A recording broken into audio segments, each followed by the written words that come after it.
As-tu déjà pensé à ce que tu donnes vraiment quand tu fais l'amour? Pas ce que tu montres, pas ce que tu crois, mais ce que tu déposes silencieusement dans cet échange que tu appelles désir. Ce n'est pas seulement ton corps, ni ta force, ni ta technique. C'est ton âme, une âme affamée, de tendresse, de reconnaissance, du sentiment d'être enfin choisi, vu, accueilli tel que tu es sans devoir le mériter. Mais cette offrande, tu ne la présentes jamais comme telle. Tu l'enveloppes dans la virilité, tu la travestis en envie, en performance, en domination feinte. Parce qu'avouer ce que tu cherches vraiment serait trop douloureux, trop nu. Et pourtant, c'est là que tout commence. Dans ce paradoxe, tu crois conquérir, alors que tu te livres. Tu penses désirer, mais en réalité, tu espères être accepté. Et tant que tu l'ignores, chaque rencontre n'est pas un plaisir partagé, c'est une offrande inconsciente, jetée comme une prière vers quelqu'un qui ne t'entend peu, être même pas. On t'a appris à faire, pas à être. Très tôt, le désir a pris la forme d'un examen. Prouver, réussir, impressionner. Tu as mémorisé des gestes comme on apprend une chorégraphie, coché des cases intimes comme on remplit un formulaire de réussite. La mesure du bien faire s'est glissée partout. Durée, intensité, réaction visible, message reçu au petit matin, autant de notes sur un bulletin invisible. À force, le corps est devenu scène, l'instant un spectacle. Et toi l'acteur obsédé par la salle, plus que par la vérité de son propre texte. Cette logique de performance sépare. Elle te coupe de ta présence cette densité silencieuse qui ne cherche pas à convaincre. Au lieu d'habiter ta chair, tu la surveilles. Au lieu d'écouter, tu anticipes. Au lieu de sentir, tu compares. Tu interprètes les soupirs comme des scores, les silences comme des verdicts, et la personne en face devient un miroir d'évaluation plutôt qu'un monde à rencontrer. La technique, érigée en totem, finit par anesthésier le sensible. On caresse en pensant à l'effet, non à la résonance. On embrasse comme on coche une étape, on se donne en calculant ce que cela rapportera en retour validation, apaisement, preuve que tu es assez. Jung parlerait ici de persona, ce masque social raffiné, héroïque, généreux, qui cache une ombre plus crue, la peur d'être insuffisant, de ne pas mériter l'amour sans condition. La performance, alors, n'est pas un excès de force. C'est une stratégie de survie pour tenir l'angoisse à distance. Plus tu performes, plus tu t'éloignes de toi. Plus tu t'appliques, plus tu t'effaces. Ce que tu appelles maîtrise ressemble parfois à une négociation avec ton manque. Si je fais tout parfaitement, peut-être que je serai choisi. Mais l'amour qui naît d'un marchandage reste précaire. Il réclame sans cesse de nouvelles preuves et te laisse exsangue. La vérité est plus simple et plus exigeante. Le désir n'a pas besoin d'ornement pour être vrai, la présence n'a pas besoin de démonstration. Lorsque tu cesses de jouer pour être reconnu, quelque chose en toi recommence à sentir. Et c'est précisément là que s'ouvre la porte du chapitre suivant. Derrière la performance, qui demande à être vu, celui qui agit, ou l'enfant en toi qui m'en dit encore un amour qu'il n'a jamais reçu sans condition, c'est ici que le rideau tombe. Derrière la chorégraphie impeccable de la performance, ce qui surgit n'est pas l'homme sûr de lui, mais l'enfant qu'il a laissé derrière, celui qui a appris très tôt que l'amour se mérite, que l'affection s'achète par le zèle, l'utilité, l'absence de problème. Dans l'étreinte, un souffle, un silence, un regard trop long suffisent à fissurer l'armure. Le corps se souvient avant la tête. Une inflexion de voix, un changement de rythme, un léger retrait, et toute une cartographie affective s'illumine. Jung parlait de complexes, ces nœuds d'affect et de souvenirs logés dans l'inconscient, prêts à récupérer le gouvernail dès que la réalité effleure l'ancienne blessure. L'intimité les convoque comme un oracle. Ce n'est pas seulement un contact de peau, c'est une convocation de mémoire. Alors l'enfant parle, mais il ne parle pas avec des mots. Il parle avec la peur du rejet, la crispation dans la nuque, la précipitation à bien faire, la jalousie soudaine, l'envie irrépressible d'envoyer un message de vérification. « Tu m'aimes encore ? Je compte toujours ?» Il demande sans demander. Il mendie en se montrant irréprochable. Parfois, il se fait sauveur, il anticipe, soigne, console, se sacrifie comme pour gagner enfin le droit d'exister dans les bras de l'autre. Parfois, il se fait conquérant. Contrôle, maîtrise, domination symbolique, autant de versions sophistiquées d'une supplique primitive. S'il te plaît, ne m'abandonne pas. Dans ce théâtre, la partenaire devient écran. On lui prête le pouvoir de réparer ce que le temps n'a pas su apaiser. On guette des signes de sécurité comme autrefois on guettait un signe d'approbation parentale. Une seconde de distance réveille la panique archaïque. Un geste tiède réactive la sensation d'être de trop. Et l'homme qui se croyait adulte se retrouve enfant, mais un enfant caché dans un corps qui sait gérer. Le paradoxe est cruel. Plus l'enfant est effrayé, plus l'adulte performe. Et plus l'adulte performe, plus l'enfant demeure invisible, donc inconsolé. Sortir de ce cercle ne consiste pas à mieux jouer, mais à voir. À reconnaître que, dans l'instant où tu t'agites pour convaincre, ce n'est pas ton désir qui parle, c'est ta mémoire. Tenir l'enfant, le nommer, lui offrir une présence que tu n'externalises plus. Voilà la tâche. Non pas confier ta vulnérabilité à l'autre pour qu'il la berce, mais apprendre à la contenir en toi, jusqu'à ce qu'elle n'exige plus de preuves pour respirer. C'est le travail discret par lequel l'ombre cesse de gouverner la scène. Alors seulement, l'intimité redevient rencontre plutôt que répétition. Car si tu refuses cette reconnaissance intérieure, le chapitre suivant s'écrit tout seul. Tu ne la verras plus pour ce qu'elle est. Tu verras ton manque à travers elle. Et la projection commencera. Tu jures la voir, mais c'est ton manque que tu contemples. La psyché, pressée de combler l'ancien vide, tente un écran devant tes yeux et il projette un film déjà écrit. Elle devient tour à tour mère, amante, sauveuse, parfois juge bienveillant. Jung nommait cela la projection de l'anima, l'image du féminin psychique que l'homme porte en lui, mais qu'il attribue au corps d'une femme concrète. Dès lors, tu ne rencontres plus une personne, tu rencontres une promesse. Son sourire devient gage de réparation, son silence menace d'abandon, son corps l'autel d'un culte où tu viens chercher l'absolution de blessures anciennes. Le mécanisme est précis. Tu idéalises d'abord. Tu confonds présence et promesse de salut. Tu places sur un piédestal ce que tu espères recevoir. Sécurité, reconnaissance, permission d'exister, sans condition. Puis la réalité toujours plus nuancée, que le fantasme laisse paraître une aspérité, une fatigue, une limite. Le château d'images se fissure. Ce qui fut exaltation devient agacement, parfois mépris. Non pas parce qu'elle a changé, mais parce que l'image ne tient plus. L'oscillation idéalisation-dévaluation n'est pas un signe de vérité sur elle. C'est un diagnostic sur toi. La part non reconnue de ton désir tente de se réparer en dehors de toi et échoue. Tu sais que tu projettes lorsque tu surinterprètes le moindre détail, lorsque tu demandes à l'autre de te rassurer sur ta valeur, lorsque la jalousie précède les faits, lorsque tu écris des scénarios là où il n'y a que des gestes simples. Tu sais que tu projettes lorsque ton exigence n'est pas rencontrer mais être sauvé. Et plus tu projettes, plus tu négocies ton amour. Tu offres, tu surédonnes, tu t'effaces en échange d'une garantie contre l'angoisse. Sortir de la projection ne consiste pas à aimer moins, mais à rendre l'image à l'image. Nommer l'anima, retirer à l'autre la charge de réparer ce qui te revient, distinguer le fait de la fiction, ralentir jusqu'à sentir la personne réelle en face un sujet séparé, avec ses limites sacrées. Alors seulement la rencontre devient possible. Non plus une fusion réparatrice, mais un lien lucide. Sans cela, le chapitre qui s'ouvre est inévitable. Pour être choisi, tu commenceras à donner contre toi-même. Et c'est là que le piège invisible se referme. Tu crois aimer. En réalité, tu négocies. Tu offres, tu te plies, tu t'appliques non par générosité pure, mais pour acheter une assurance contre l'abandon. La gentillesse devient alors une monnaie, et chaque geste, une facture cachée que tu présenteras plus tard. Après tout ce que j'ai fait, voilà le piège. Tu ne donnes pas, tu investis dans l'espoir d'être choisi, et plus tu investis, plus tu t'endettes envers toi-même. À ce jeu, l'âme paie une dîme régulière. Tu consentiras à de petites injustices contre toi, tu étoufferas des noms, tu réécriras tes besoins pour ne pas déranger. La suradisponibilité deviendra ton étendard. Répondre vite, anticiper tout, rassurer sans qu'on te le demande.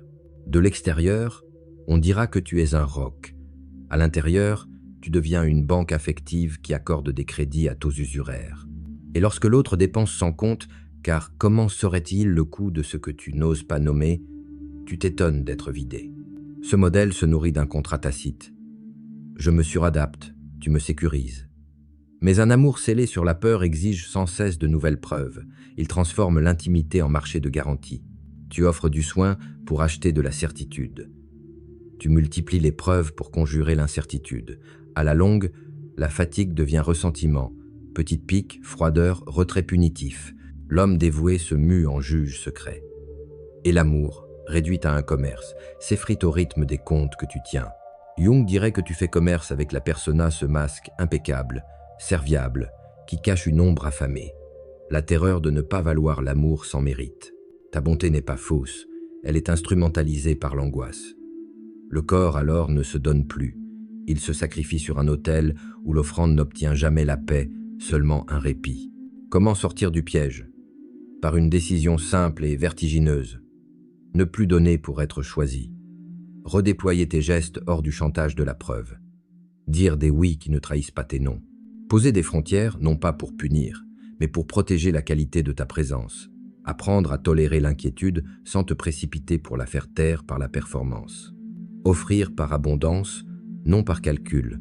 Et surtout, te choisir d'abord, non comme un slogan, mais comme une pratique respirée dans le manque sans t'y vendre, risquer de déplaire pour rester vrai.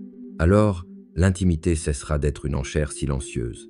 Elle redeviendra rencontre, où chaque geste n'est plus un reçu, mais une reconnaissance mutuelle. Et c'est précisément là que s'ouvre le prochain seuil. Pour que ce basculement soit durable, il faut regarder en face ce qui marchande en toi. L'ombre demande audience. C'est elle qu'il faudra nommer.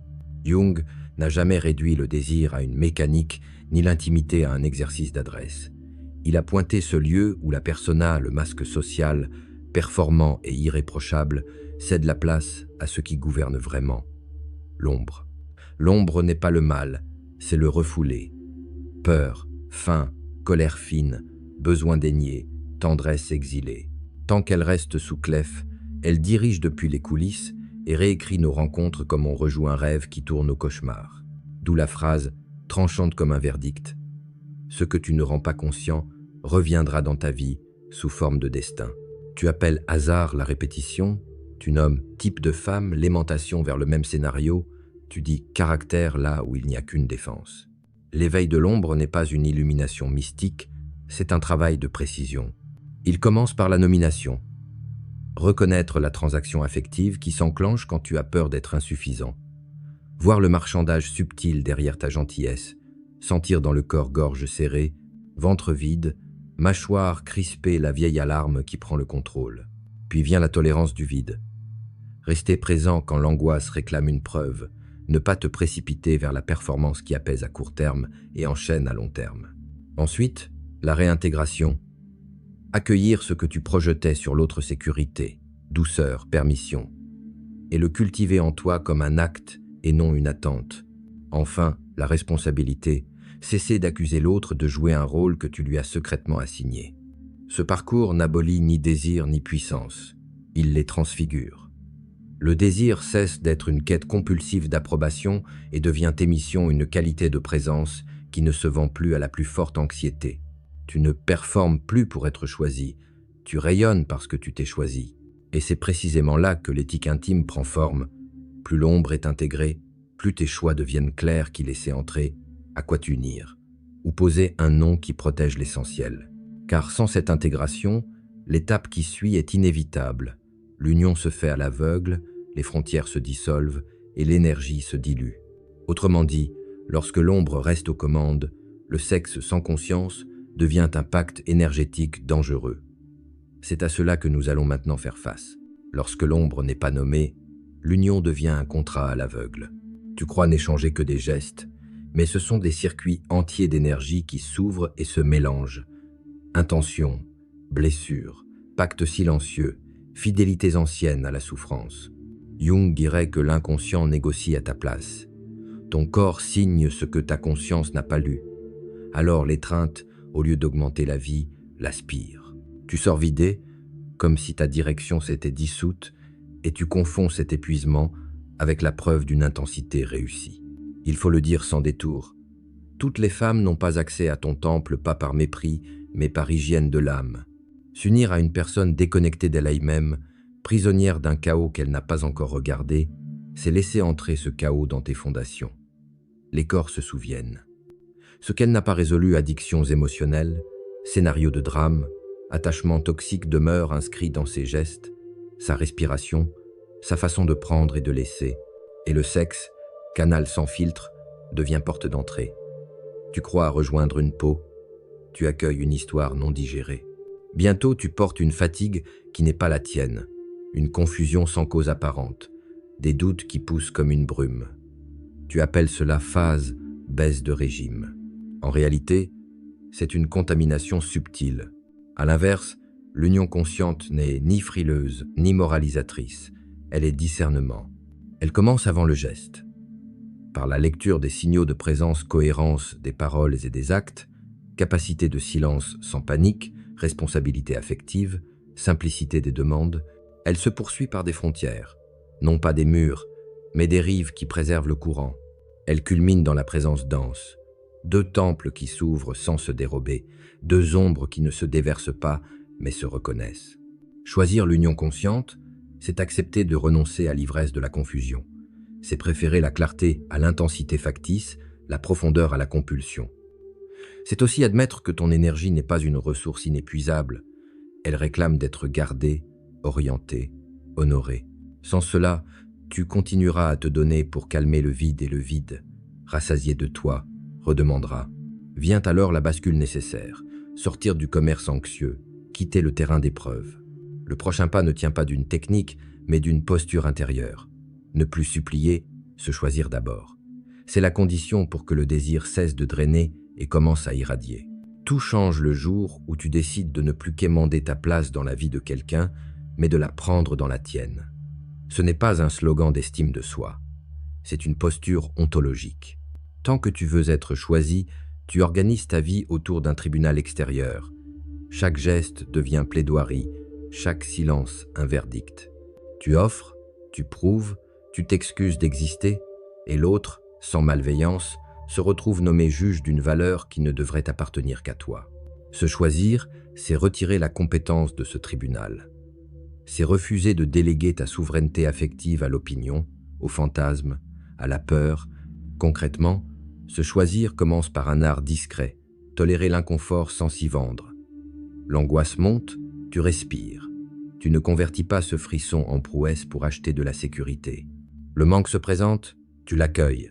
Tu ne le troques pas contre une surdisponibilité qui te trahit. Tu distingues le besoin réel du besoin de prouver. Tu recommences à habiter ton nom comme un acte d'amour, non pas contre l'autre, mais pour la qualité de ta présence. Les frontières cessent d'être des murs. Elles deviennent des rives qui protègent le courant. Jung aurait parlé ici d'individuation. Recentrer l'axe de ta vie du dehors vers le dedans, intégrer l'ombre sans la faire régner, déposer la persona quand elle devient mensonge. Alors le désir se transforme. Il cesse d'être demande, il devient émission. Tu n'attires plus par la promesse d'un service infini, mais par une densité qui n'a rien à vendre. Tu ne réussis pas l'intimité, tu la tiens. Tu choisis moins de relations, mais des liens qui ne te coûtent pas ta colonne vertébrale. Se choisir ne t'isole pas, cela éclaircit. Tu cesses d'ouvrir ton temple à la panique d'autrui, comme tu cesses d'entrer dans un corps pour calmer la tienne. Tu privilégies le clair au spectaculaire, le vrai au rassurant. Et, paradoxalement, c'est à cet endroit que l'amour devient possible. Non plus un marché de preuves, mais une rencontre entre deux libertés. Car l'âme ne s'offre vraiment qu'à partir de l'abondance. À cette hauteur, une évidence s'impose. Chaque union réclame un cadre. Sans lui, l'étreinte redevient commerce et l'énergie se dilue. C'est l'objet du dernier seuil. Faire de la rencontre un rituel ou retourner à l'abîme. Le choix, désormais, t'appartient. Arrivé ici, tout se résume à une décision simple et radicale. Continuer à jouer la pièce marchandeur, performer, projeter ou reprendre souveraineté sur ton désir pour en faire une offrande consciente. Tu sais désormais que l'intimité n'est pas un divertissement mais un rite. Deux temples qui s'ouvrent avec respect, deux ombres reconnues et contenues, une énergie gardée comme on garde un feu. Tant que tu supplieras d'être choisi, tu te perdras dans l'ivresse de la confusion. Le jour où tu te choisis d'abord, le désir cesse de drainer et commence à irradier. Jung l'avait deviné. Ce que tu refuses de regarder te gouverne en silence. Ce que tu intègres devient force tranquille. Alors, fais un pacte clair avec toi-même. N'entre pas là où tu dois te dénier pour rester. Pose des frontières qui protègent la qualité de ta présence. Préfère la clarté à l'intensité factice, la profondeur au spectaculaire. Dis moins de oui, mais des oui entiers. Offre sans calcul, non pour acheter la sécurité, mais parce que ta coupe est pleine, et choisis la personne qui sait, elle aussi, garder son feu. Si cette vidéo a remué quelque chose en toi, dis seul dans les commentaires quelle phrase t'a tenu lieu de miroir. Partage cette vidéo à l'ami qui confond encore performance et présence. Abonne-toi si tu veux d'autres vérités que personne n'ose dire, d'autres outils pour intégrer l'ombre et retrouver une puissance qui ne dépend de personne. Active la cloche. Ici, nous ne vendons pas des recettes, nous bâtissons des rituels. Le choix est devant toi maintenant, rituel ou abîme. Tu sais ce qu'exige chacun des deux.